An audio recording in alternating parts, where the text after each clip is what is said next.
Aku terkejut saat melihat Eyang. Pupil bola mata Eyang mengecil. Uratnya memerah seperti menahan perih yang luar biasa. Lehernya tertarik 180 derajat ke belakang. Saat itu, Eyang seperti bertemu dahsyatnya sakaratul maut. Astaga Eyang! Suara tegas dari belakang masih tak membuat tubuhku mampu bergerak. Rere berteriak histeris. Gayung di tangannya terlepas menumpahkan isinya. Seketika tubuh kecilnya terhuyung. Ia melompat menuju Eyang yang mengerang-erang seperti kambing digorok lehernya. Untung saja leher Eyang sudah tak berputar seperti tadi. Kalau Rere sampai melihat kondisi Eyang sebelumnya, Rere pasti sudah pingsan. Seketika aku merasa dibawa kendali sesuatu. Tubuhku, pandanganku, mataku, telingaku, semuanya merasakan hal berbeda. Saat itu, aku mendengar Rere memanggilku. Rere semakin mendekat, tapi aku tak tahu apa yang terjadi denganku. Kenapa Rere berubah? Ia tiba-tiba tertawa sinis. Bau, bisiknya. Rere benar-benar berpaling mengejekku. Kenapa menyebutku bau? Silih berganti wajah Rere berubah menjadi wajah orang lain. Wajah Bang Hasim, Bik Lija, Umi Lasmi, dan sosok bermukena putih terlintas di hadapanku. Seperti slide video pendek. Aku terus di pojokan. Mereka datang bersama. Mereka menyebutku bau. Di sisi lain, malam ini sudah malam Jumat. Ayo berdiri. Neng, Bibi datang. Pulang, datang. Neng, tolong Eyang. Mbak, sadar mbak, sadar. Lagi-lagi, seseorang datang mendekat. Gelap, tapi jelas. Tangan kekarnya perlahan menyentuh kulitku. Dia menepuk pipiku dengan sedikit menyentak. Sadar Mel, telisiknya. Mbak Imel kelihatan aneh om. Dari tadi dia berjongkok menutup mata sambil meracau om. Itu suara Rere lagi. Kali ini Rere terdengar begitu panik. Tidak lagi tertawa. Mbak gak bau bangkai Re, tepisku. Kayaknya mbak aku kerasukan juga om. Kita pindahkan dulu ke dalam. Suara yang tak asing itu lagi-lagi membuatku terkejut. Bang Owar? Bang Owar mulai bicara saat kami ada di ruang tengah. Sesekali kulirik mereka. Tapi aku belum temukan jawaban dari keanehan yang aku rasakan tadi. Jujur, halusinasi yang lelaki itu katakan sangat nyata. Sementara kata Rere, Eyang dibawa ke kamar setelah berhenti kesurupan. Jangan membakar benda itu, percuma. Maksud om, potong Rere. Ternyata kamu belum cerita soal pocong itu ke adikmu. Bang Owar membuatku terkejut. Bang, kamu apa-apaan? Tepisku. Rere menatap kami bergantian. Ada satu keterkejutan di raut wajahnya. Iya, sepupumu tahu kalau di rumah ini ada pocong. Pocong? Ya benar saja. Pocongnya cewek apa cowok? Cewek, jawab Bang Owar. Dia yang bikin Eyang dan Mbak kesurupan? Tanyanya lagi. Saya memang tidak bisa memutuskan apa yang terjadi. Tapi saya rasa tubuhnya keluar mencari pengganti tubuh dari tubuh orang lain saat kain itu berusaha kamu bakar. Jadi, percuma kain itu dihanguskan. Dia bisa tinggal di mana saja. Jin memang tidak bisa dipercaya. Tapi demi keselamatan kalian, jangan langsung mengambil tindakan. Nggak bisa semena-mena seperti tadi. Akhirnya cerita ini mengalir sampai aku pasrah melihat Rere yang merespon sangat aktif. Rere merinding, om, mbak, tadi juga kerasukan pocong sama kayak Eyang. Kok nggak lompat-lompat? Pocong itu mukanya kayak gimana? Enggak, mbak nggak kerasukan, Re. Rere seperti reporter di layar lebar yang semangat menyiarkan hal-hal baru.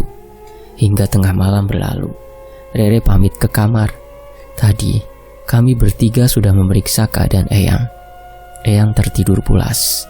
Suhu badannya sudah normal. Suasana di dalam rumah sangat berbeda jika dibandingkan di luar. Karena belum larut, aku memanggil Bang Owar duduk di teras. Bang, Imel gak minta abang ngasih tahu semuanya ke Rere. Abang belum tahu sifat sepupu aku itu. Dia orangnya pelin-pelan. Tadi memang dia terlihat enteng, tapi besok pasti sudah berubah pikiran.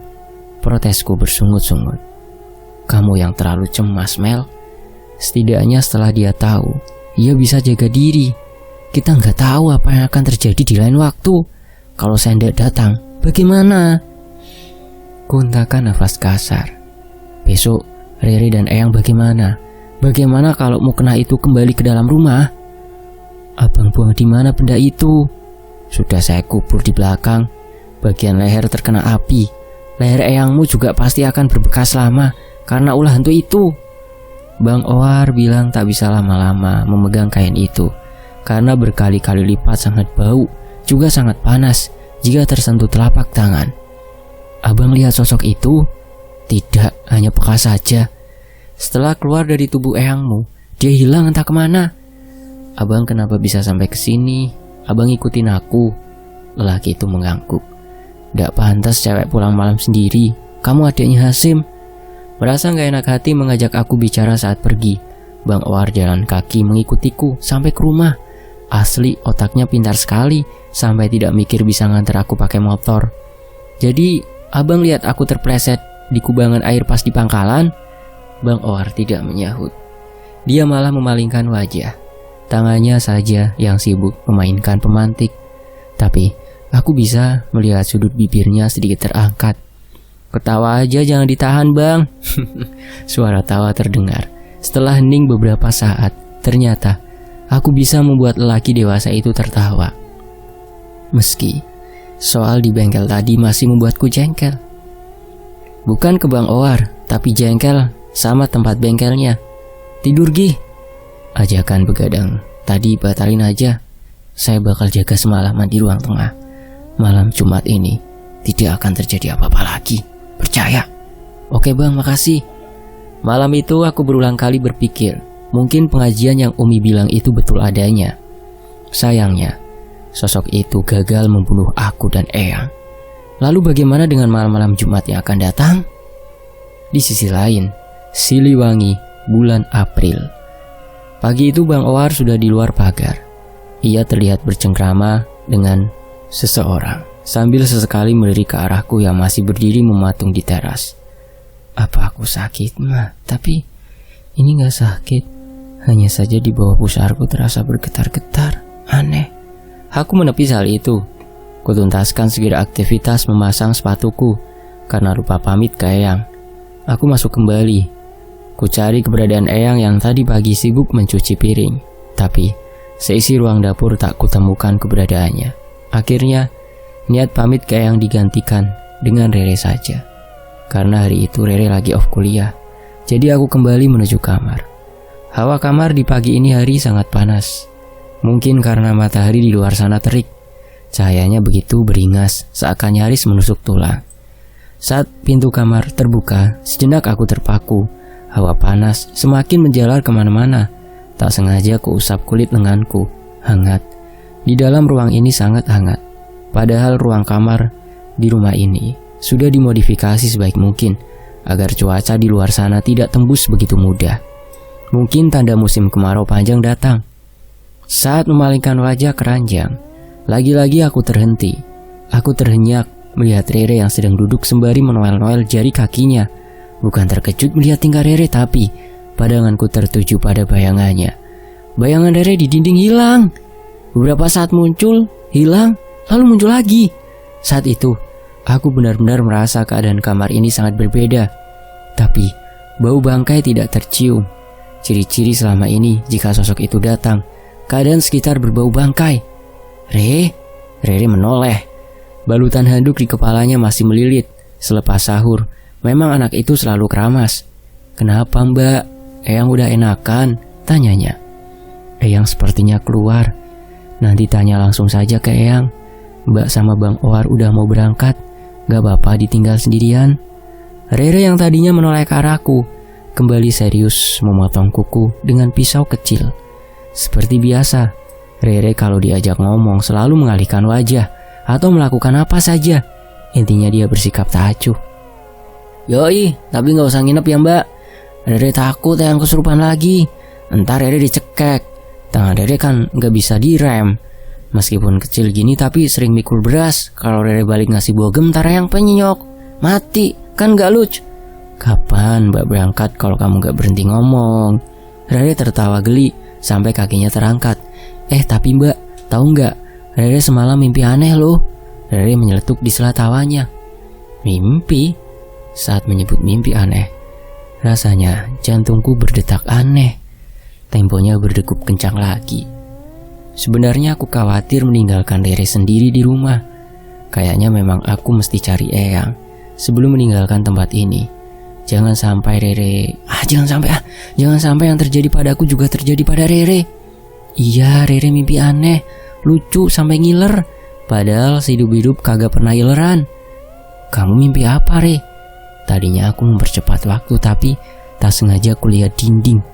Bayangan Rere yang tadinya ada di dinding sekarang berpindah. Astagfirullah, pekiku. Suaraku sontak tertahan. Kupret, Rere belum ngomong. Sahut Rere. Dia tak tahu aku tengah bergidik ngeri melihat bayangan tubuhnya berpindah ke atas lemari. Bayangan itu berdiri sampai melambung ventilasi. Sangat berbeda dengan Rere yang duduk di atas kasur. Sangat tidak mungkin itu bayangan milik Rere, karena posisi lemari dan ranjang berjarak jauh. Kamu ngimpi apa, Re? Mbak kesel aja, kamu dari tadi ngulur waktu terus. Gini Mbak, Rere mimpi Eyang. Gigi Eyang hitam. Kalau buka mulut udah kayak ompong gara-gara hitam sampai gusi. Tangan Rere pengen megang Eyang, tahu-tahu Eyang mundur. Rere kejar gitu deh. Eyang tiba-tiba berdiri dekat pintu. Ada paku nempel di lehernya. Pas Rere tanya-tanya, Eyang malah meletin lidah. Asem. Habis itu, lanjut lagi. Rere jalan jauh tanpa alas ke rumah Pak D. Rere bercerita panjang kali lebar, tapi sudah ke lain tema. Bukan tentang Eyang lagi.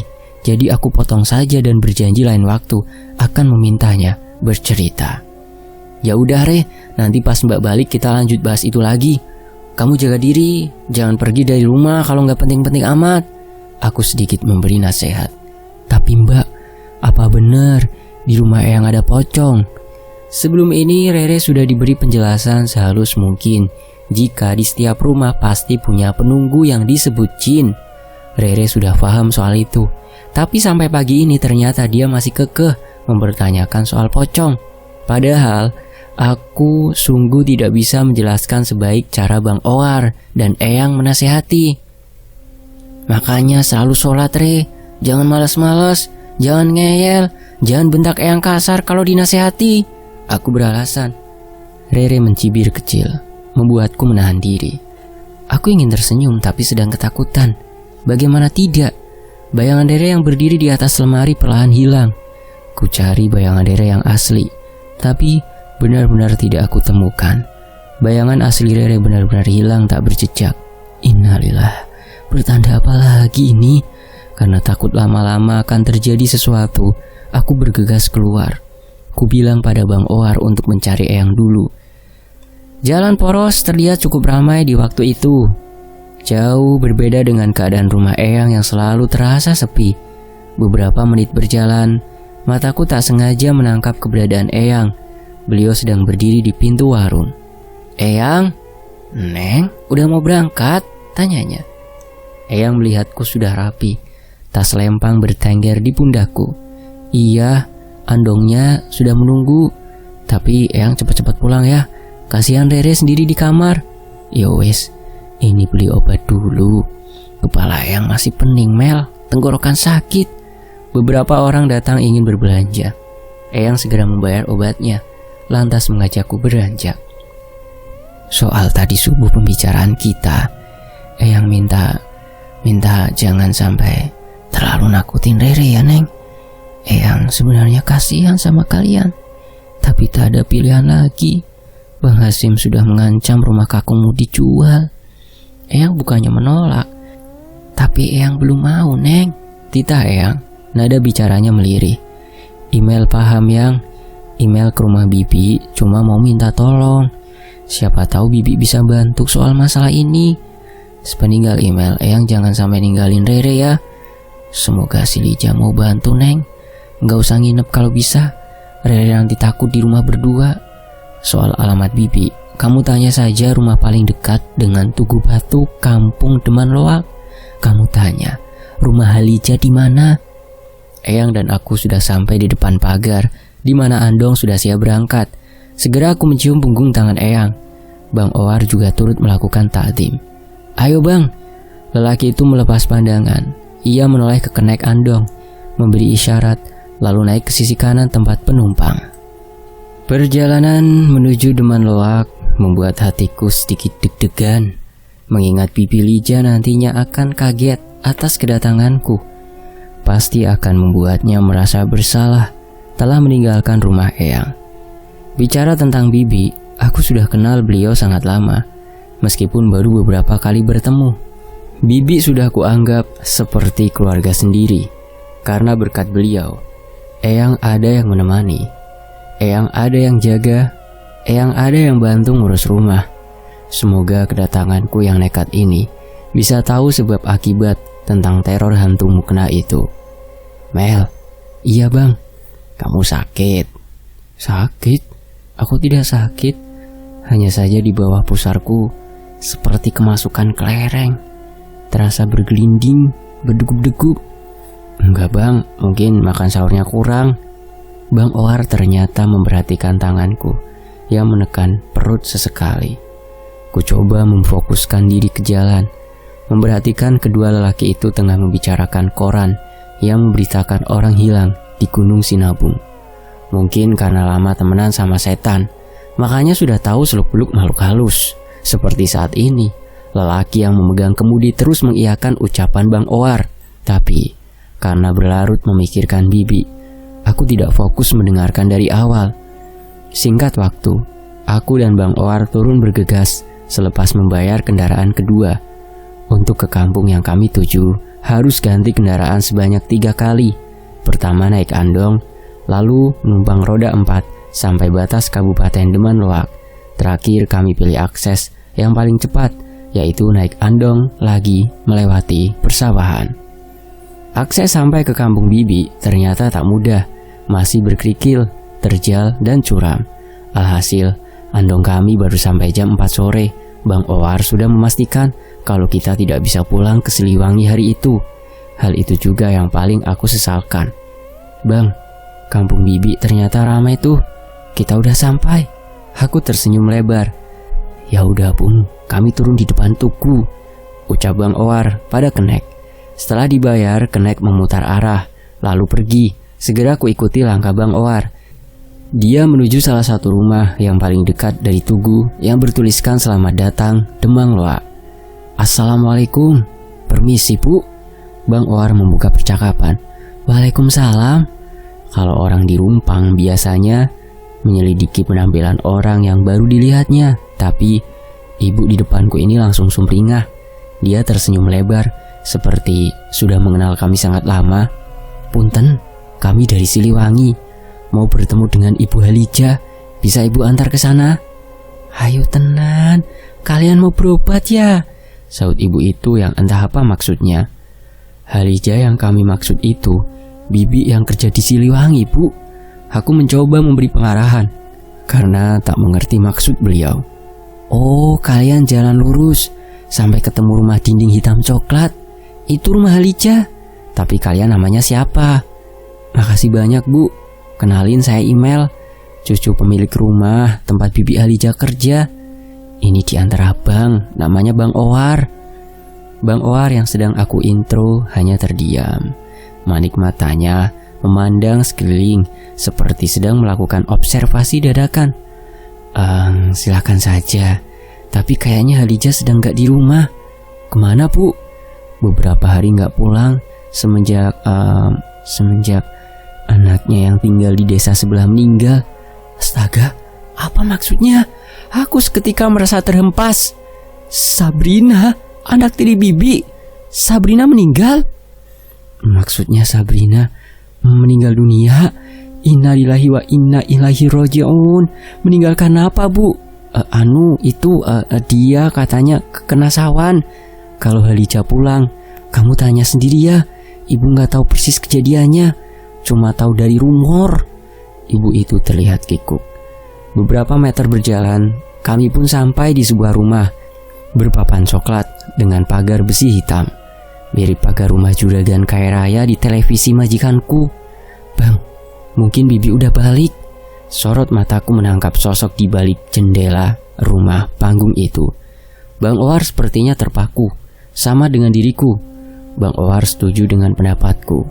Akhirnya kami teruskan langkah, membuka pagar lalu mendekat ke anak tangga. Dekat anak tangga ada satu kamar mandi. Anak tangga berjumlah 12 itu berderik pendek saat kakiku menanjak. Aku di depan, Bang Owar di belakang. Tapi saat kakiku menginjak teras, tiba-tiba muncul suara Bang Owar dari belakang. Ia berbisik saat dekat di telingaku. Harusnya tanya lebih banyak dulu sebelum kesini. Saya terlambat kayaknya, Mel. Kenapa, Bang? Kayaknya ada yang gak beres. Kalimat Bang Owar hanya sampai di situ. Setelah itu, aku diminta diam dan menurut saat pintu rumah Bibi terbuka lebar. Neng, assalamualaikum Bi. Maaf gak kirim surat dulu sebelum kesini. Beberapa saat mata kami beradu. Bibi Lija terlihat seperti keberatan. Atau mungkin itu hanya firasatku saja. Karena detik berikutnya, beliau tertawa lepas. Ia meraih tubuhku dengan mengucap syukur, rindu. Tidak apa-apa, dan kata-katanya terdengar nyaman. Lihatlah, aku dan Bibi sudah seperti keluarga. Bibi bahkan meneteskan air mata karena merasa bersalah meninggalkan rumah ketika Eyang pergi. Ayo, kalian masuk. Pasti capek seharian naik andong. Bibi udah masak banyak, sambut Bibi antusias. Karena berlarut asik bercengkrama dengan Bibi, aku dan Bang Owar berpisah. Aku dibawa ke dapur, sementara Bang Owar masih duduk di ruang tamu. Kami larut dalam senda gurau, tapi Bibi Lija belum menyampaikan kabar duka soal kematian anaknya. Entah beliau lupa memberitahu atau apa. Aku tetap harus berpikir positif. Terbersit dalam hatiku untuk tidak menanyakan itu. Aku merasa suasana di sini memang masih berkabung. Ada teror, Neng. Kok nggak cerita pas Bibi masih di rumah? Kata Eyang. Sebelumnya di rumah cuma sering terdengar suara-suara aneh dari kamar Email. Kamar itu dulu selalu terkunci, hanya dipakai saat cucu Eyang datang menginap. Hari itu Email dapat mukena putih, bau. Email taruh di keranjang kotor. Pas pulang, udah mulai bermunculan teror hantu bermukena. Dia sering berwujud jadi pocong. Serem amat. Makanya jangan gantung mukena sembarangan, apalagi di belakang pintu, Neng. Tapi Bibi belum bisa ke kota.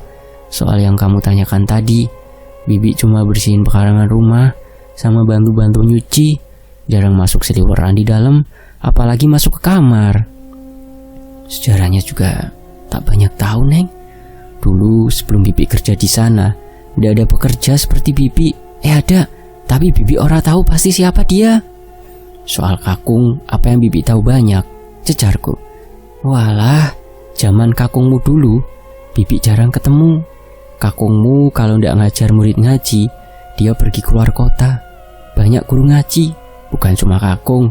Jarang sekali Bibi ketemu dia, Neng. Paling pas pulang kayak ini, dia ngasih ampau, juga sembako. Kakungmu dulu orang terpandang, terkenal, jadi susah ngomong panjang lebar. Tunggu, Bibi bilang tak pernah masuk ke kamar. Terus Bibi tahu dari mana aku sering gantung mukena di belakang pintu? Tidak ada pembicaraan penting setelahnya, karena aku terbawa suasana aneh di meja dapur. Buru-buru aku bilang mau istirahat. Posisi aku saat itu sudah dekat dari pintu kamar. Kamar yang berhubungan langsung dengan ruang tamu. Di sudut ruang tamu ada batang pisang yang dipotong persegi panjang, mirip benda yang dijadikan tempat masak orang-orang di kampung saat acara kawinan. Batang pisang itu punya penyangga tengah, isinya lilin, kayu ulin, lidi-lidian, dan daun pandan. Neng, serasa jantungku terlepas saat mendapati Bibi tengah berdiri di belakang. Ngagetin aja, Bi. Beliau meminta maaf sambil menunduk sungkan. Neng, istirahat saja.